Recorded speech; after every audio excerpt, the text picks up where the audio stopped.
just had this like cute country, like you're gonna be living in like little house in the prairie in Uruguay feel, which I didn't know that I was looking for, but apparently I was. You're watching Homeworthy, where we believe every home has a story. Like and subscribe for more. Hola, bienvenido. I'm Heidi Lender. Welcome to my home in Uruguay.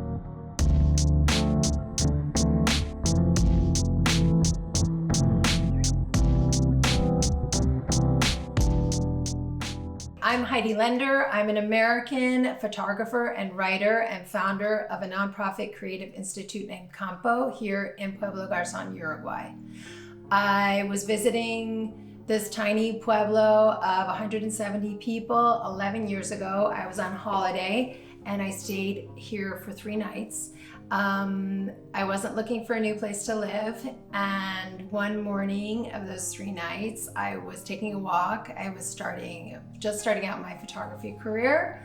So I was practicing, I remember I was practicing taking photos, and I turned a corner and I saw this tiny yellow house with it turns out that it's 80 acres behind the house on the edge of town, and I stopped in my tracks, literally gasped, and there was 5 for sale signs on the house.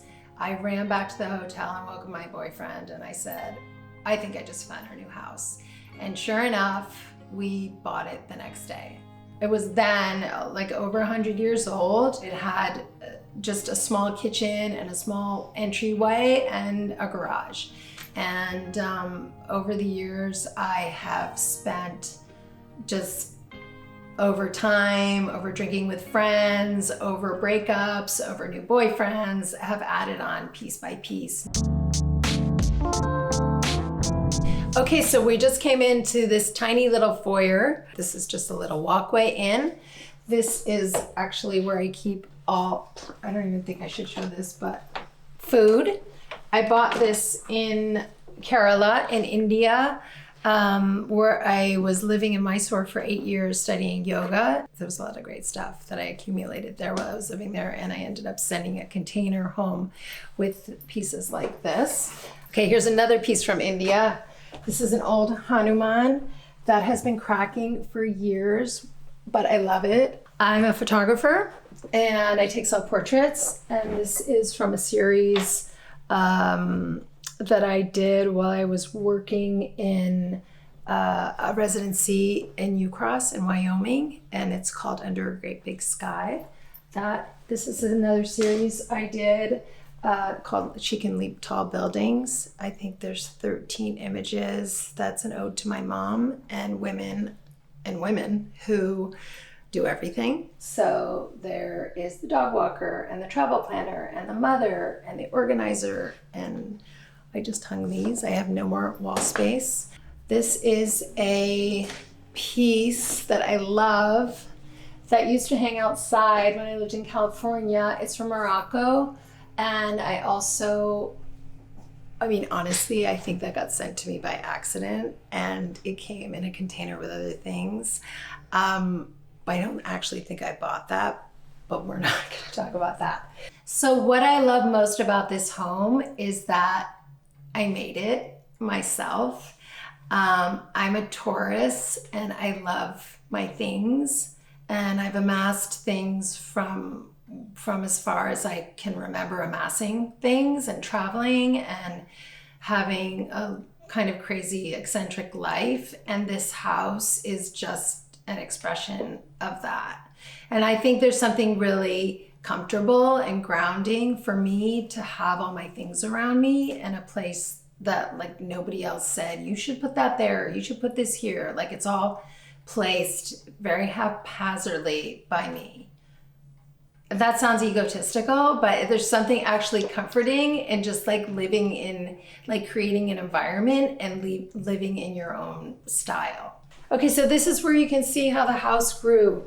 It used to be up to this line here, basically, and the whole house ended right here.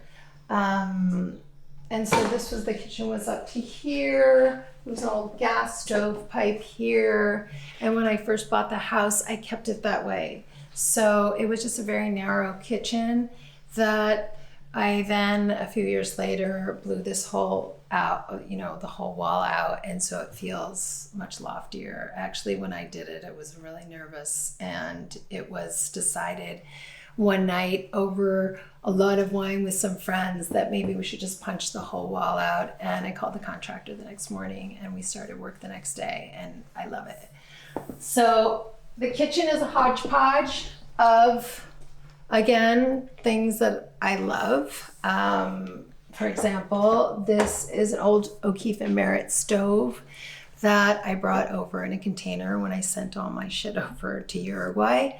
I bought it on eBay for $700, a week before we were leaving, and it's kind of the centerpiece of the kitchen. The counter is done in concrete, really rustico, really rough. And I love it. I like to see all my mess of dishes. I love ceramics. These are from a junk store in San Francisco. Moving into the dining room, I guess this would be called, which is just this long table, again, that we made out of 2 tables, and these chairs I think are from Design Within Reach. I bought them a million years ago. Lots of tchotchkes everywhere. Old Indian artwork, which I really love. It has saris, little pieces of fabric around. I have some other pieces over here, but I'm in love with that work. A photographer I love, Tom Chambers. This is his photograph, some other ceramics, things from Peru, things from India. I always have eclectic houses because all the stuff that you'll see has traveled with me from New York to Paris to San Francisco to Aspen to India. Not all of it traveled to India, but some traveled back. People have always asked me, can you help me with my home? Or what's, I like your style. And I don't have a style. And so I thought about it for years. And what I think is my style is buy what you love. Be around the things that you love. And there's no, it looks very gypsy, full of tchotchkes and full of finds from all the places I've traveled. It doesn't feel decorated to me. It feels like all my shit piled in, and there's something that just works. So I think if you have the things you love, it doesn't matter if it matches. It doesn't matter if it's too big for a space. It will all works together. I don't know how that works, but that's what happens. That's my style. So I've lived in a lot of places. I'm a gypsy at heart. I love to travel and discover new cultures. I love to feel anonymous, so especially in places where I don't know the language, which is why it's taken me 11 years to learn Spanish. There's something quieting about living far away. And I think when I was younger, for sure in my 20s, I was definitely running away from my family. And even though I love them to death, but I think I've just been on a search to find myself and find my place and figure out who I am, which is a forever journey for me. And for sure, I found it here in Garzón, which is one of the reasons I started my foundation. So what we do is we invite artists from all over the world to come here to do 1-month residencies. And we also have an annual art fest on December 28th and 29th. And we take over the Pueblo with 40 artists from around the world. We have a cafe in town, CAMPO Canteen, and a gallery, and we are growing. It does feel like one giant space, this house, except for this wall that's a beam that we needed to have here. But I like the separation. It's very cozy in here. I was just talking about maybe getting an L-shaped couch last night, which could work. The centerpiece of this room is the fireplace. It was here. This used to be the front door here. So you walked in, I turned it right away into a window and made the front door where we came in. But the fireplace is really special. And when I bought it, there was not when I bought it, it's still here, but I never used it. And you can see that this is where they cooked forever. These walls once had nothing on them, and I like, I love gallery hangs, and I'm really afraid to put art on the wall. And I was like looking at this wall forever, and I said to Heidi, just go for it. Just like put shit up there. And I didn't measure anything. And I had a friend of mine come and hang with me, and we just piecemealed it together, and I like it. I brought over a container. So I have my residency, and when you get your residency, you get to bring a container over tax-free. And so I filled it with like a lot of the stuff you're looking at, a lot of the books, I mean, all the books, all my artwork.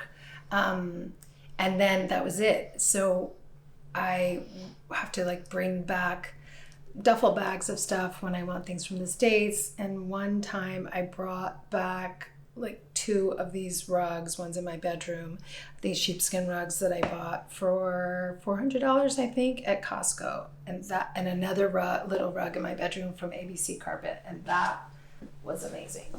I obviously love sheepskin and textiles. This piece I bought in San Francisco at a great shop in Hayes Valley a long time ago when I was living in Hayes Valley. These are great pieces from another friend, Aline Smithson, who is a great photographer, and this is her mom, that she took these pictures with her mom. And this is my yoga teacher, Patavi Joyce. I used to have a yoga studio in San Francisco, and we had about 8 portraits of him and his kids that I have here now. You'll see them in a minute. Another from, I used to never hang my own pictures in my house until like the last year. I think COVID had me sitting in my house a lot, and I was like, how come I don't hang my own art? So I just hung these up recently. They're from a series that I did called A Green Dress, which I did in while I was living in Humboldt County. I love these, again, from India. They're like mirrored vintage. The frames are vintage. Deities. These are Bubba's, my dog's toys from IKEA. He's 15. This dog is 15 years old, just in case you wanted to know what those were. This is like a little special space of mine. All these pillowcases are from Rajasthan. I did a little tour of Rajasthan while I was living in India with my mom, and we had a great time buying fabric. I just came back from Marfa, Texas, where I'm bringing some people to do an event, and I bought a whole bunch of these. As again, I love textiles, and I bought a bunch of these pillowcases that I have to get. I have to get stuffing for them. These are from Garzón, Marfa, an amazing store. I used to work in the fashion industry, and I love accessories. So I like to wear something basic, and then I like to have a great handbag or great shoes or something like that. And I think now that I'm talking about this, that I also love that for the house. So things I love as accessories are books, like art books, and definitely textiles. And so I think on all of the wild places I've been, I always bring back some kind of textile, whether it's a rug or just a piece of fabric. I actually bought this, I think in the Hamptons, for example. I just discovered this great designer named Gregory Parkinson. I actually didn't discover him. I remembered him from a designer from when I used to work in fashion, and he's doing textiles now, and I just picked this up in Texas. My grandmother made this a long time ago for me, which I love. And so I don't really know what to do with my textiles, so I just kind of throw them around. I like to look at them. Again, like they just make me happy. And that's what I think, that's the best style tip that I could say is surround yourself with things that make you happy. Let's go into my bedroom. Oh, this is Bubba. This is my dog, Bubba, the old guy who's 15, who has also traveled all over the place with me. So this room has a great story. It was the old garage, so it was cut off from the house. And when I first moved in, it was just a very long, narrow, very dark, dank room that I lived in for like 2 years. So the wall was here and there was no windows at all. And one year I couldn't take it anymore. And I said, okay, I have to make some light in here. And in the meantime, we just made windows and blew the whole thing out. And it's one of my favorite rooms for sure. This is another rug that I bought in my suitcase from Costco, and another like little sheepskin with Bubba on it. Hi, Bub. That I bought here. It's easy to find in Uruguay. This furniture, so I wanted to have like a living room and bedroom situation at the same time. So I bought these pieces here, actually, the 2 chairs and this really messed up couch, which is not the most comfortable, but I'd sit here actually, but it's a great place for the textiles. And again, this table I actually bought here too. And this is the carpet from ABC that I also brought in my suitcase. This is an old piece that I bought here that happened to fit exactly where it should. And I'll show you how we kitted out. What a mess, but you know, it works. And this is all for hanging. And I used to have my desk here in this space, but I moved that to my new studio and had a carpenter copy the same piece over here, and I like the way it turned out. So this is my studio.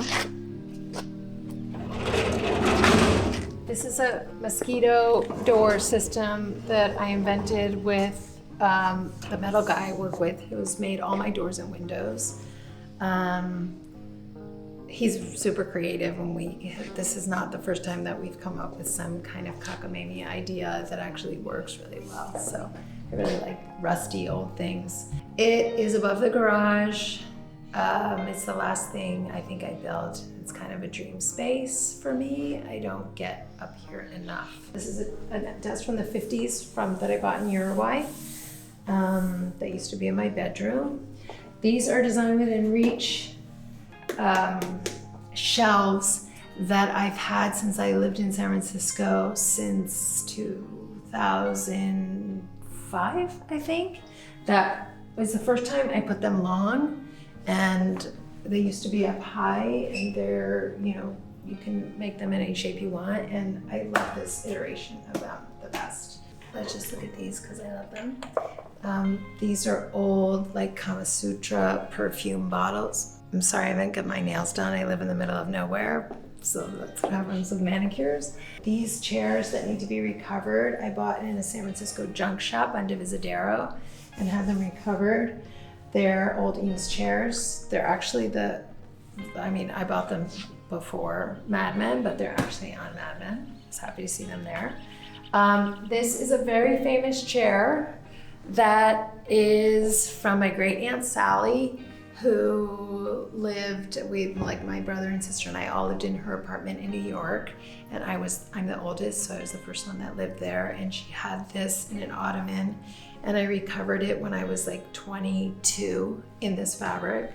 So it's super worn, and I don't know why I got rid of the ottoman, but I did, and that's a bummer, and nobody likes this chair, but I love it the most. Okay, I think that's it. Thanks for coming and joining me in my place in Pueblo Garzón, Uruguay. Thanks for watching. For more home-worthy content, be sure to like and subscribe.